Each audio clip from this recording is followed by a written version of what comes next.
los libros de Primera y Segunda de Samuel.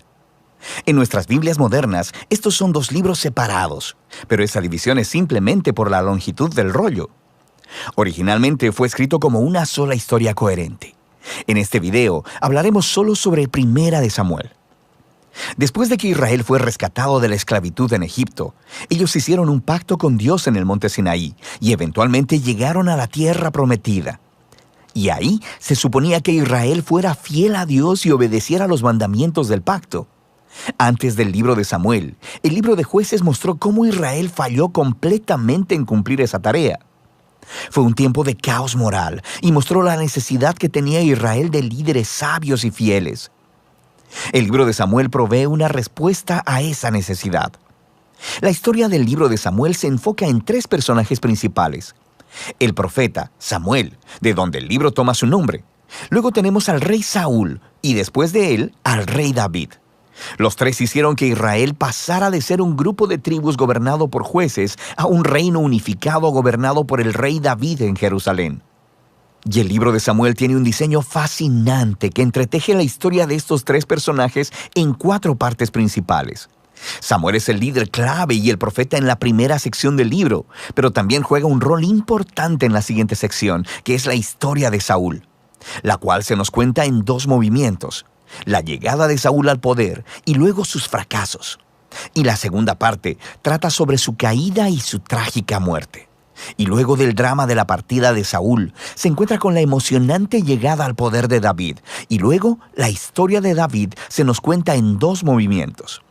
Primero, él está sobre una ola de éxito, lo cual es seguido por su trágico fracaso personal en la lenta autodestrucción de su familia y luego de su reino. El libro concluye con un epílogo que reflexiona en toda la historia. Profundicemos y veamos cómo se desarrolla. La primera parte continúa describiendo el caos del libro de Jueces. Y se nos presenta una conmovedora historia acerca de una mujer llamada Ana. Y ella se lamenta porque nunca ha sido capaz de tener hijos. Y por gracia de Dios, ella finalmente tiene un hijo llamado Samuel. Y en su gozo, canta un asombroso poema en el capítulo 2. Y el poema trata de cómo Dios se opone al orgulloso y exalta al humilde. De cómo, a pesar de las tragedias y de la maldad humana, Dios está cumpliendo sus propósitos en la historia. Y también trata de cómo Dios un día levantará un rey ungido para su pueblo. El poema de Ana ha sido colocado aquí en el inicio del libro para introducir estos temas claves que veremos a través de toda la historia, como el siguiente. Samuel crece y se convierte en un gran profeta y líder para el pueblo de Israel, al tiempo que los filisteos se levantan como los archienemigos de Israel. Y en esta batalla crucial, los israelitas se vuelven arrogantes, y en lugar de orar y pedir la ayuda de Dios, sacan el arca del pacto como una especie de trofeo que automáticamente les dará la victoria en la batalla. Y así, debido a su presunción arrogante, Dios permite que Israel pierda la batalla y el arca es robada. Así que los filisteos toman el arca y la colocan en el templo de su dios, Dagón. Y luego el Dios de Israel derrota a los filisteos y al dios Dagón sin un ejército, enviando plagas sobre el pueblo. Y los filisteos ya no quieren el arca, obviamente, y la envían de vuelta a Israel. Y el punto de la historia parece ser este: Dios no es el trofeo de Israel y Él se opone al orgullo entre los filisteos, pero también entre su propio pueblo. Y así, Israel necesita permanecer humilde y obediente si quiere experimentar la bendición del pacto de Dios, lo que nos lleva a la siguiente sección principal. Los israelitas vienen con Samuel y le dicen: «Oye, queremos un rey como todas las demás naciones. Ve y búscanos uno». Y Samuel, un poco molesto, va y consulta con Dios, y Dios le dice: «Sí, sus motivos son malos, pero si quieren un rey, dáselos». Y así se nos presenta Saúl. Saúl es un personaje trágico porque empieza siendo muy prometedor. Es alto y bien parecido. Es el candidato perfecto para ser rey. Pero tiene fallas de carácter profundas. Es deshonesto, le falta integridad y parece incapaz de reconocer sus propios errores. Y estas fallas se convierten en su perdición.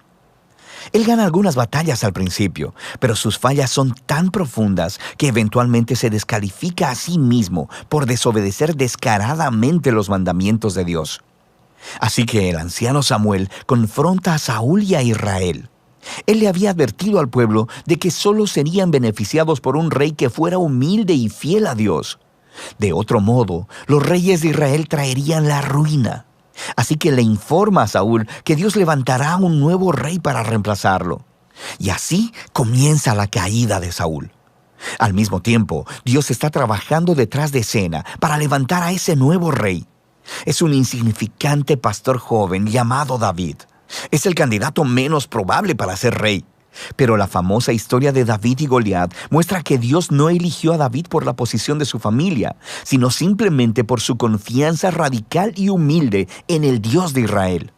De manera que esta historia encarna todos los temas del poema de Ana. Los orgullosos Saúl y Goliat son humillados, mientras que el humilde David es enaltecido. De aquí vemos a Saúl descender lentamente a la locura, mientras David llega al poder. David comienza a trabajar para Saúl como general, y está ganando todas las batallas, y también está ganando toda la fama.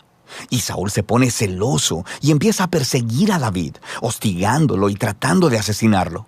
David no ha hecho nada malo, así que David simplemente huye y espera en el desierto. Y aquí vemos el verdadero carácter de David.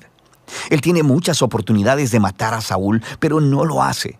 Él simplemente confía que a pesar de la maldad de Saúl, Dios levantará un nuevo rey para su pueblo. Lo que también es interesante es que muchos de los poemas de David que encuentras en el libro de Salmos están ligados a este momento de su vida y todos expresan la misma actitud de confianza. Y así que esta sección del libro termina con la espantosa muerte de Saúl después de perder una batalla con los filisteos. Primera de Samuel cuenta algunas de las historias más detalladas y bien narradas que encontrarás en la Biblia. Y los personajes Saúl y David son presentados de manera muy realista. Y el autor los está exponiendo como estudios de carácter para que puedas encontrarte a ti mismo en ellos. Así que en la historia de Saúl vemos una advertencia. Es crucial que reflexionemos en nuestras propias fallas de carácter y cómo nos dañan a nosotros y a los que nos rodean. Y con la ayuda de Dios necesitamos humillarnos a nosotros mismos y lidiar con nuestro lado oscuro para que la historia de Saúl no se convierta en la nuestra. David, por otro lado, se nos presenta como ejemplo de paciencia y confianza del tiempo de Dios en nuestras vidas. Él está huyendo en el desierto, siendo perseguido por Saúl. David tenía muchos motivos para pensar que Dios lo había abandonado, pero eso no es lo que él piensa. Así que la historia de David nos motiva a confiar en que, a pesar de la maldad humana, Dios está cumpliendo sus propósitos, oponerse al orgulloso y exaltar al humilde. Y de eso se trata Primera de Samuel.